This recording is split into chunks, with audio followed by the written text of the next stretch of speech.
What was the first word in Iron Man? It was bam, banana, banana, Bam. banana.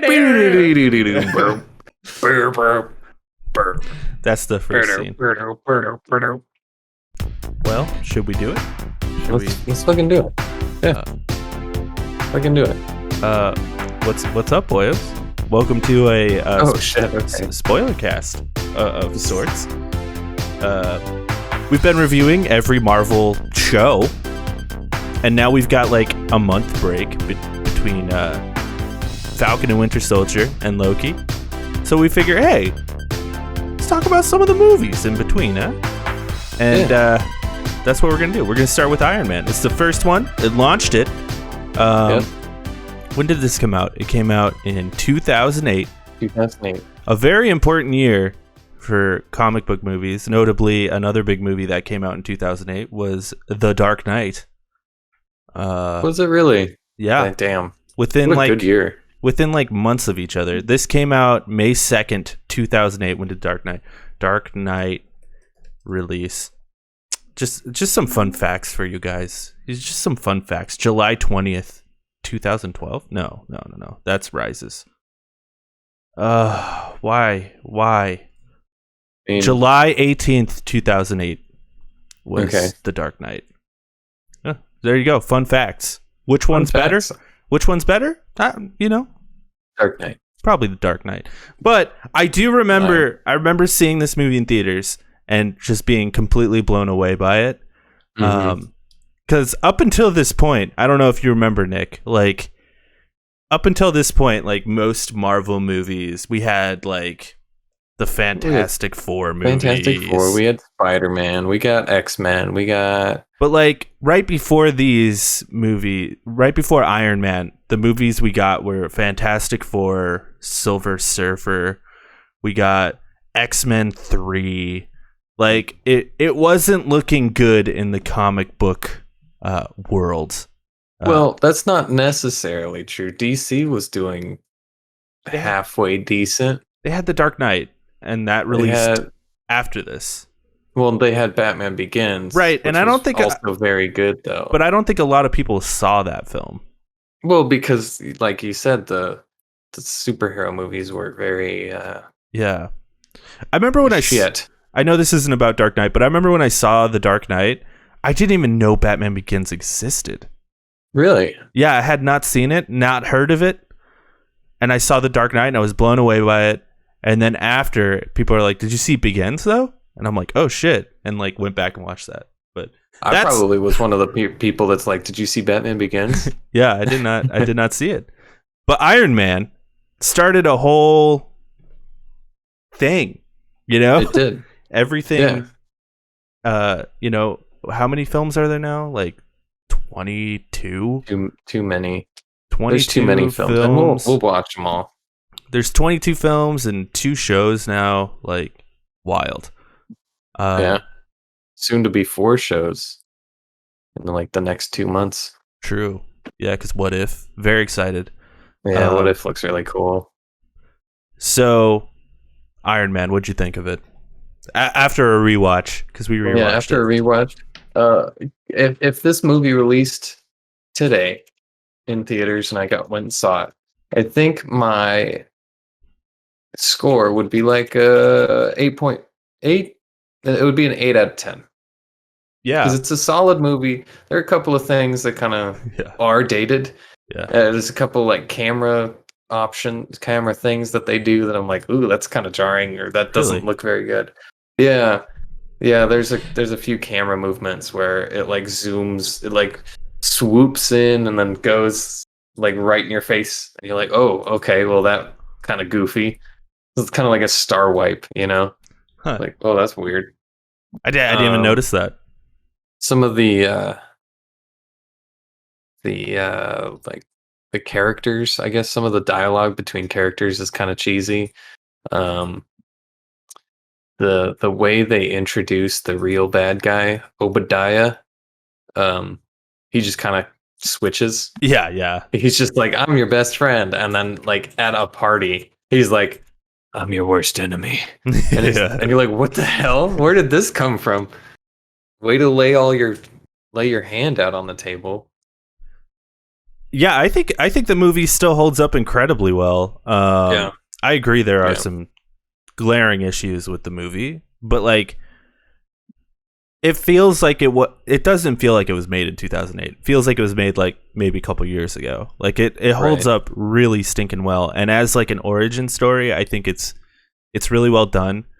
They do a good job of keeping it grounded, but but also still like setting up like a universe that isn't our own.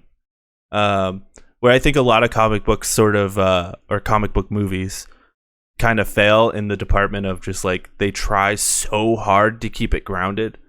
And I think it's Dark Knight that really spiraled that out of control, where like every movie needs to be super grounded, where this movie is like it's grounded, but it's also not. It's well, the thing is, it like starts out grounded, right? It starts out and it's like, this is like the Afghanistan war or the Iraq war, and they're in the desert and they get blown up, and all these missiles that could potentially exist are like blowing up these Humvees.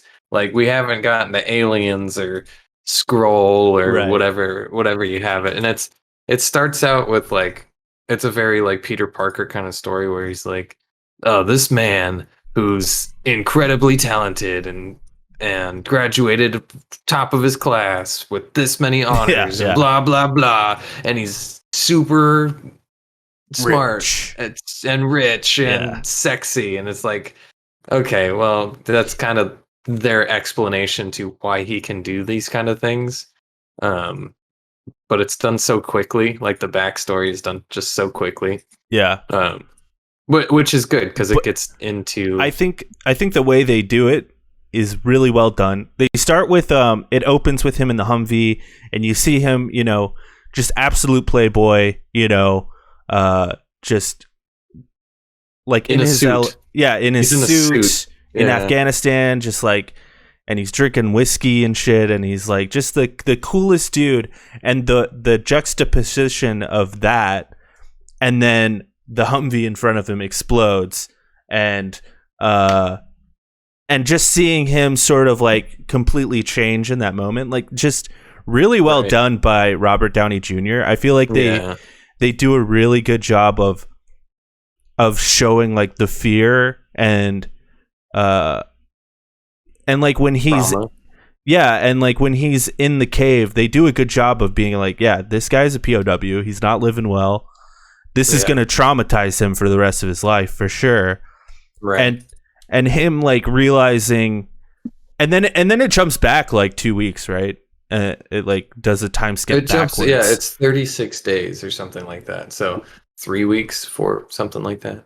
Which is a smart way to show like, hey, this is Tony Stark before the big event of his life happens. Yeah, it's like he's a billionaire playboy. He's a Batman. He's very. He's not even a Batman. He's very flawed. He's obsessed with money. He's obsessed with power. All he wants to do is make money. He knows that he sells weaponry, and he doesn't really care where it goes. He kind of does. He thinks it's just going to like the American military and stuff. Right. But like ultimately, he gets the paycheck and he moves on with his life. He just doesn't think twice about it. Yeah, and then it jumps forward. And he's, a POW from his own weapons, and he's like, "This is not right." Yeah. Him seeing his weapons is what really sparks him to be like, "Oh God, we need to change this." Mm-hmm. And understated, I feel like no one talks about this character enough. I think his name is Yinsen. Yinsen, yeah. The guy that brings him back to life and saves his life with the car battery. Yeah, and he's fucking great in the film. Like him and so good. Him and Tony working together to like. They say they're building a weapon for a missile, like some sort of missile for the terrorists.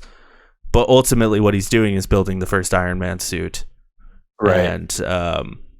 And that scene when he leaves is just so epic still to this day, and it looks good still to this day. Yeah, it does. I think the genius of this movie, and I don't know if you know this, another little fun fact for you, Nick. This is the only movie where Robert Downey Jr. actually wears an Iron Man suit. Really? Every other movie, he just wears a green screen suit. Right. Yeah. This movie, he actually wore like an Iron Man suit, and I think that's why this movie holds up really well, because a lot of the visuals in this movie until the end are the end is we'll get to that, but a lot of the visuals are practical in this movie. Even his red suit, is his red suit practical? Or yeah is it... yeah I thought you meant like his like the his desert first suit. one. Yeah, the desert metal suit. No, the red suit is practical. Wow. Yeah, they did a great job with that. It's CG in some scenes for sure. Well, when it's like coming on and like all the pieces are moving. I think like even specifically like that scene where he's like being hung up and Pepper walks in on him. Like I think it's all CG there. Yeah. But, I love that whole section of him in the cave trying to figure out how do we get out of here? How do I fix my heart? Because he took shrapnel to the heart, and like he's being kept alive by a car battery. That's what I mean by like this movie is not super realistic in the sense that like the science checks out because it's comic books. It doesn't need to. Like you can't be kept alive by a car battery. Well, it's what was it? It was electromagnet that was keeping all of his all the metal pieces away from his heart, which is why it's in the center. So everything's being pushed away, but that would tear the crap out of your insides, I'd imagine. Yeah. Yeah. So it's really good. That opening scene where he's like building and you can feel like the tense situation where we're like, what is this guy? Yinsen is just like, yeah, man, we're cool. And then he almost dies from this guy like putting a metal piece of whatever in his mouth. It's like that's messed up. And then at the end when he leaves and he's like, this was always the plan. Don't waste your life. Don't be an idiot like you've been. Yeah, and then he gets back home. Well, first he escapes and he like lands in the desert, gets picked up by a helicopter or whatever. Gets back home and immediately does a press conference. But first he has to get a cheeseburger. And I got to tell you, when he's like, I need a cheeseburger, and he goes to Burger King or whatever, I literally stopped the movie and went and picked up Burger King because that burger looks so fucking good. Damn. Wow. They got me with the marketing, dude. They got me with that fucking marketing. You think it was marketing? Because that's product placement. He says cheeseburger. He doesn't say. He says American cheese. But it's in a Burger King wrapper. I know it's in a Burger King bag, and he like. But like, do you think that was intentional? Yeah, that was product placement for sure. For sure. Yeah. And then him coming back home and just saying, we're gonna shut down the weapons department. And everyone's like, yo, what? Yeah, and then their stock drops for like 50-something%, which is a lot, and everybody would be freaking out. I'm a big fan of him being like, all right, let's all just sit down, because they do a really good job of being like, this guy just saw some shit. This guy just went through a traumatizing experience. So he's like, I just want to sit down. Yeah. I want to make things right. I want to fix things. Life isn't about money. Life isn't about, all these things. Life is actually about saving people and protecting people. And that's kind of the arc of Tony Stark, at least in this first film. With that scene where he's like, I want everybody to sit down. Can we all just sit down? And he sits down in front of the podium. He starts talking and then immediately stands up and goes behind the podium. And it's like, what the hell? Like, I thought this was going to be... It's an absolute power move, for sure. Yeah. Yeah. That's him. Yeah, because that's the thing I really like about this film is it shows this journey of Tony Stark and how he's a flawed character, and this is him becoming less flawed.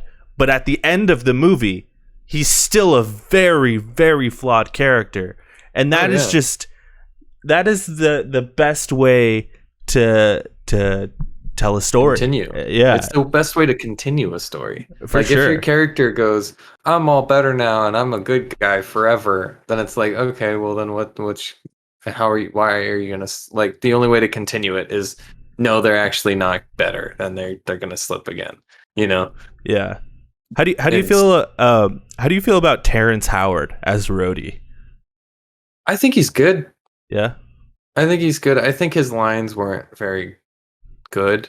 I think his delivery was good though. Yeah. There were some things where he'd say something and you're like, okay. But I feel like he delivered them as best he could for the script. Yeah, I can't think of like there's a couple of points where it's like, why are you mad at this guy? Like that doesn't make any sense. Like he comes back and he's like, you need to get some sleep, Tony. And it's like, dude, he's been gone for a while. Like, relax. He's your friend who just came back from a crazy experience. Just give him a minute, you know? I think that's I would like to see a world where Terrence Howard like continued playing Rhodey, but like I think that's my main issue. It's not Terrence Howard or Don Cheadle. Like I think they're both great, but like my biggest issue is just like, who is this Rhodey guy? Like, what is his position in the army? How is he like doing secret ops and he's working with Tony Stark? I don't even know if they're friends or not. I don't know why they work together or why he specifically works with Rhodey. And then also, why is Rhodey the one doing press conferences?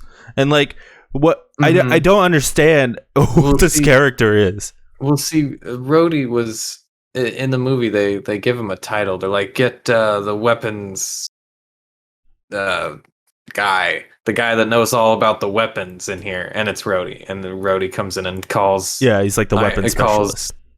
Tony Stark, and he's like, hey man, are you doing something new with new weapons that I don't know about? Because I'm the weapons man for the government. And he's like, nah man, I'm not doing anything new. He's like, okay. But I think that's why, because he is the weapons guy for the government. He has. But why is he doing press conferences? I don't know. That's a good question, because I'm so confused by his character. I never was before, but now that I'm rewatching, I'm just like, who is this guy? Why? Why does he have so much power? Why is he able to like be like, oh, just stand down when the two fighter jets are out there and Iron Man's like flying around or whatever? It's the first time he goes out. And he's like, just stand down, guys. And it's like, what kind of power do you have to do that? Yeah, he's just like, you're not a general. You're just a guy who knows weapons. You're just there to advise, really. Yeah, very, very confusing. But I like Terrence Howard. I like the little nod where he sees one of the suits and he's like, next time, baby. Next time, baby. Yeah. It's really cool. Yeah, I feel like Terrence Howard plays it a little bit more like loose and sort of like you could kind of see this guy getting into it with Tony, like doing the vigilante stuff. I feel like Don Cheadle is much more like a buttoned up sort of character and much more like professional than Terrence was. Right. As far as he like played the character. Both good though. I appreciate both of them. There's what was I gonna say? I was gonna say the scene where he's like trying out his flights, like flying and shit. Super good scene. Like just that whole montage of him like, all right, test flight, and he goes like flying up into the wall, and the robot comes and a little comedy. Yeah, it's good comedy, and it's just solid. All that whole thing is solid, and he like lands and crashes through the roof. I think specifically like for me, when I was watching it, I'm like, okay, I remember the opening scene being really fucking good when he's in the he's in the cave and he does the press conference and that's all good. And then when it got to that scene where he's building the suit and working on the suit, I'm like, okay, this movie's got me. This movie's actually really fucking good. Like very, very intriguing stuff. And also the first time you get to hear Jarvis. Yeah. What is his name again? Paul Bettany. Paul Bettany, yeah. Who ends up becoming Vision. Imagine being Paul Bettany and they're just like, hey, I heard that the way it went down for Paul Bettany got a call from Jon Favreau and he's like, hey, I need someone with like a very lifeless voice to do this. Very lifeless voice. Yeah, just a very boring, lifeless voice to do this. Right. To do this voiceover, and he just would go in there, for like 2 hours, do some voiceover stuff.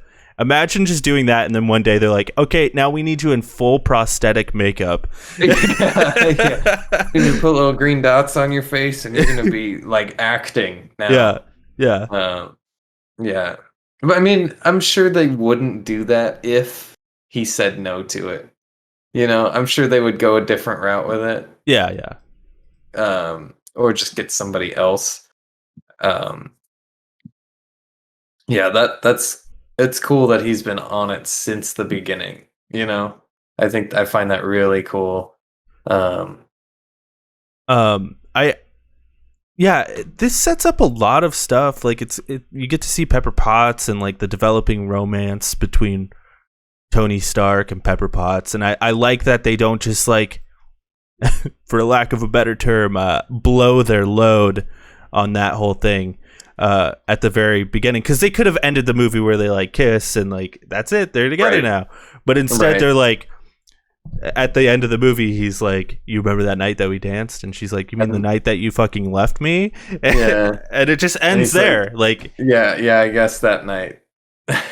Yeah, so it goes up in the air and you have no idea what's going to happen next. Like, it could go either way. I thought their relationship, though, was a little confusing.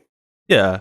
Because it's like when the first scene where he's like banging this other chick and she's walking around the apartment and she's like, Pepper comes up and goes, I take out the trash sometimes. And it's like, so she's like seeing how many women he's been with, but that doesn't like bother her, or it's just like, well, I think it does, obviously, because she said she takes out the trash, but I think she also knows like Tony is a playboy, but it doesn't quench her love for him, like right. They're not together, so she can't really be mad, right? She's not mad, but I feel like that would put like a strain in it. In the relationship, even if it's a professional one, just kind of like, come on, man. Yeah. Like, but I think she just like, of all the people that Tony knows, she understands him on a certain level that most people probably don't. Like, she understands his flaws, but knows like deep down he's Iron Man. Yeah.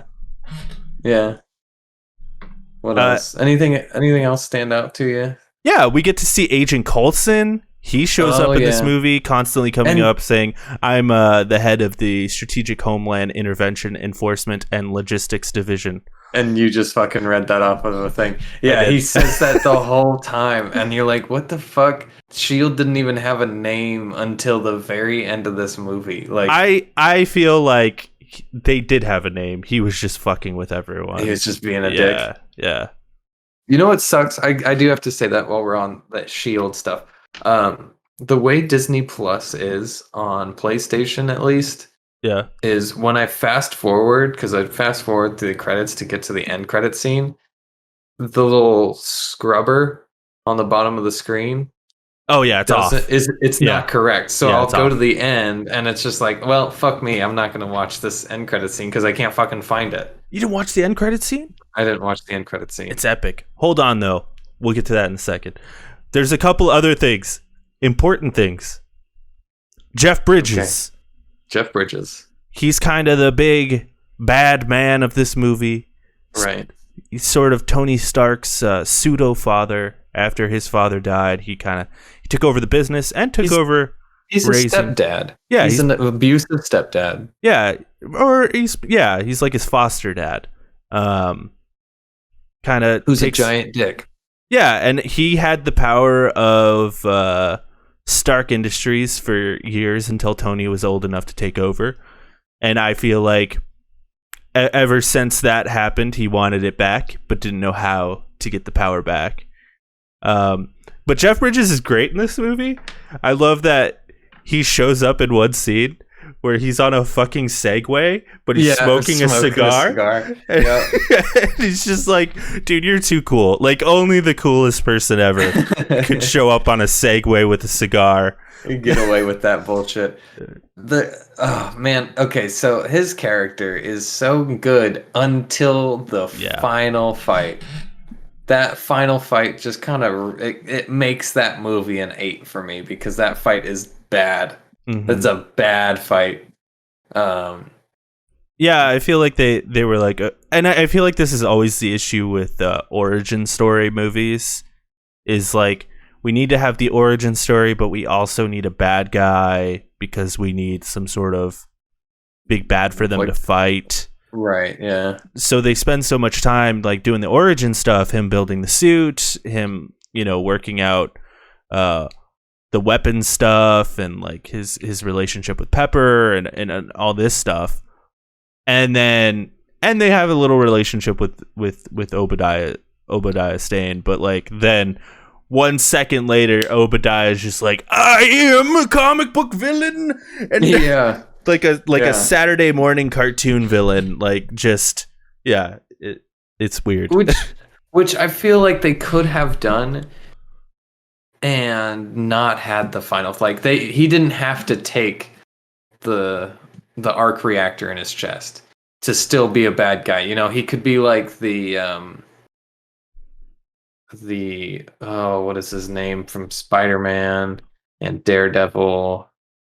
The Kingpin. He could be like the Kingpin, where he doesn't actually like fight, but he's off on the sides trying to fuck Tony up as much as he can. That's why I like Iron Man 2 so much, but we'll talk about that in a few weeks. But yeah, I thought that character switch was odd, but they had it was different. It's a very 2008 thing to do. Yeah, totally. You know what it made me think? It made me think Jon Favreau, who directed this film, also plays Happy Hogan in this film. Right. Which you don't see a lot of in this, but like in the next movies coming up, you see a lot of Happy Hogan in like Spider-Man and later Marvel movies. Because in this one, Jon Favreau or Hogan is just sort of like Tony's chauffeur. He just sort of drives him around, but he's like Tony's real best friend. We're like Rhodey is like his work best friend, but Happy Hogan is like his real best friend. You know what I mean? You think in this film that's who he is? Yeah, because he's like the guy he's like the guy who drives him around. They have like the real deep convos. There is that part where they're like racing to his plane. And he's like, I thought I lost you back there. And then he goes, you did, sir. Yeah. So, yeah, I like him in the movie. He's not in it much, you're right. But, like, he's good. But what it felt like to me was Jon Favreau. He directed a great film, like, finished it all up, shot all these great shots, got this really interesting movie, and then handed it over to the CG department and said, okay, you guys finish it up now. I'm gonna go take off. You guys do the third act all by yourself. Thank you. See you later. And then like the entire third act is just all CG, and they're really like, bad. What can we do with CG? And for the time, pretty impressive. Looks nice. Yeah, it looks nice. It looks nice for the time, for sure. Yeah, but it doesn't. Story wise, it's just it doesn't make much sense. Even with like the way that they beat him. It doesn't make sense. Like, it's very like, oh, Tony Stark got lucky. Mm-hmm. That's pretty much it. It's like he should have died, but didn't. Yeah. And that it was just kind of like, okay, I guess. it was very like you got to accept this because video games, you know. Everything is video games. Everything is video games. The end of the movie, still to this day, and I stand by this, is one of the most hype moments in all of cinema. When he goes up on stage and everyone's like, do you know Iron Man? Are you Iron Man? Yeah, he's the bodyguard, blah, blah, blah. Yeah, and everyone's like, don't tell him, Tony, don't tell him. And this is how you know Tony Stark is still a flawed character. But like in every other superhero movie up to this point, you know, everyone's got secret identities. You know, the X-Men are in hiding, Spider-Man, very much, Batman. And Tony just goes up there and says, I am Iron Man. And then there's the music hits. Yeah. Oh, dude. Such an epic. Jumps up. Such an epic ending. I think the press in this movie also is kind of ridiculous. Yeah. Like, I'm Iron Man. Everybody, all at once. Like, what? No, that I feel like it would be a little bit slower than that. I feel like that's pretty accurate. I don't know. Maybe. Yeah. I love that scene, though. That scene is just so epic. Good. It's so iconic. And, yeah, I love it. Yeah, they did such a like a bait and switch almost because he has the cards and like just read the cards, you're all good. It's like okay, he's reading the cards, and then you kind of see him crack a little bit, and he's just like, fuck it, I'm Iron Man, and you're like, what? Yeah, never has happened. It's never happened, and now they do it all the time, so it's kind of like wasted. Yeah, even in the most recent Spider-Man, where it's like. Spoilers for the most recent Spider-Man, but it ends with J. Jonah Jameson being like, Spider-Man is Peter Parker. And it's like, oh. Well, it's not it's Mysterio. Oh, right. Camera, and but like, J. Jonah Jameson is like, we've got this footage here. Right, right. Yeah. But even still, like, everybody knows who, like, Falcon is. Right, but he's an army man. He's an army man. Everybody knows who Captain America is. Yeah, he's also an army man. An army man. Yeah. So it's no one knows about Natasha or Hawkeye. Everybody knows about Wanda. Yeah, they all know Wanda. They all know Thor. Yeah, they're like icons. They're not really people. It's kind of fun in the in Thor Ragnarok, right? Like he shows up and his hammer's like an umbrella. He turns his hammer into an umbrella or whatever, and he's wearing like street clothes when he goes and talks to Doctor Strange at the beginning. Oh, right at the beginning, yeah. Mm-hmm. And it's like in the comics, Thor did have a secret identity, but in this one, they come up to him and they're like, "Hey, Thor, can we get a picture with you?" Yeah, and like everyone just knows who he is. Everybody knows who everybody is. Yeah. Like everybody knows who the Hulk is. Well, except in, like in Endgame, he's fucking green and huge. So of course, but I think it's easier for storytelling purposes, like because then so much of your story is just like keeping your identity hidden. And that's kind of right. That gets overplayed really quickly. I like that about Spider-Man, but I feel like it works in the current universe that we have because everything is just kind of I feel like the way that the MCU is, people are just kind of like, oh shit, another bad thing has happened. Yeah. And it's just like, this is every day.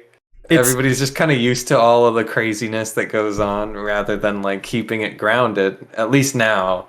Mm-hmm.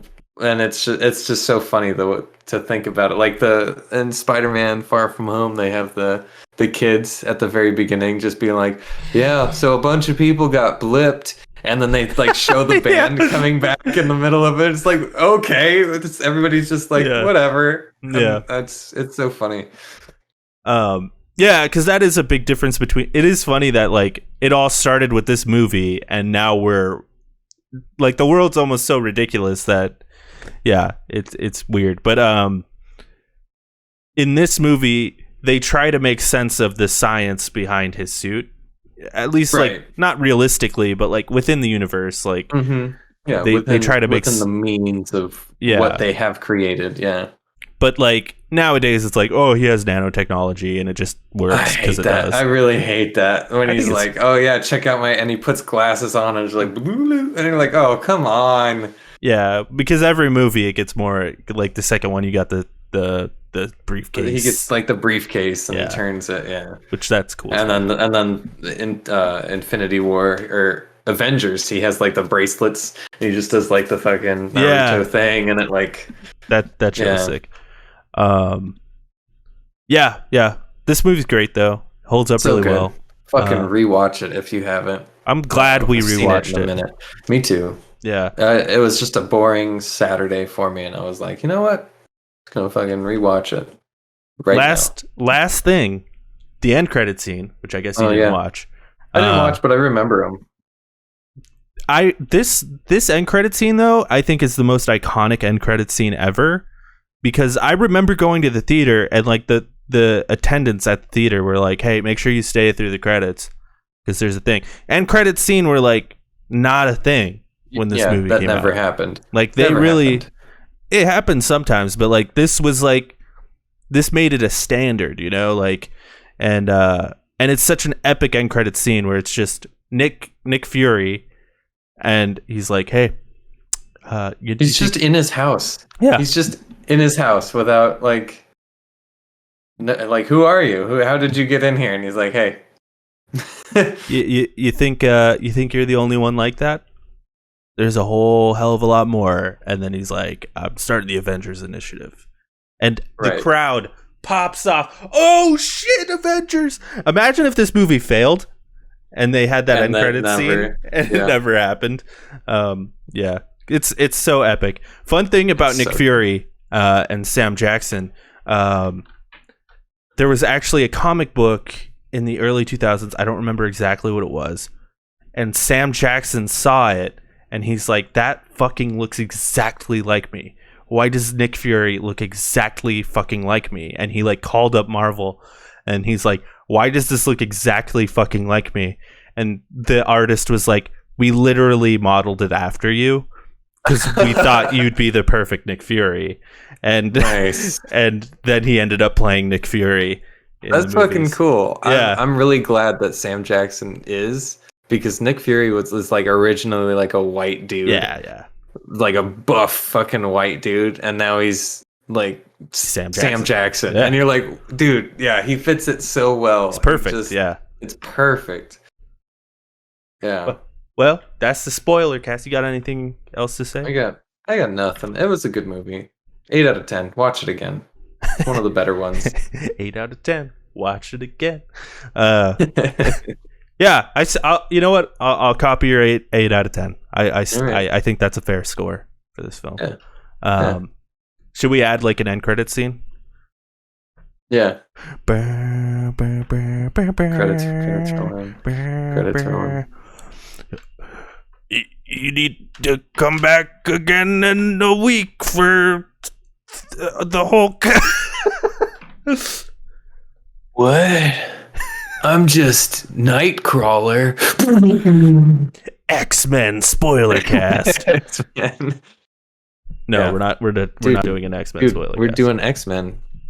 No, not X-Men Spoilercast. We are the X-Men. Oh, we are. What we're spoiling. They actually hired us. I'm Nightcrawler, and you're what was it? Cyclops again? That's who you got. I got Cyclops. Yeah. Okay. Yeah, so I'll take Cyclops. I was always more partial to the Wolverine man. Yeah, but you don't got the muscles. I could. Yeah, I could. You could. Okay. You're right. You could.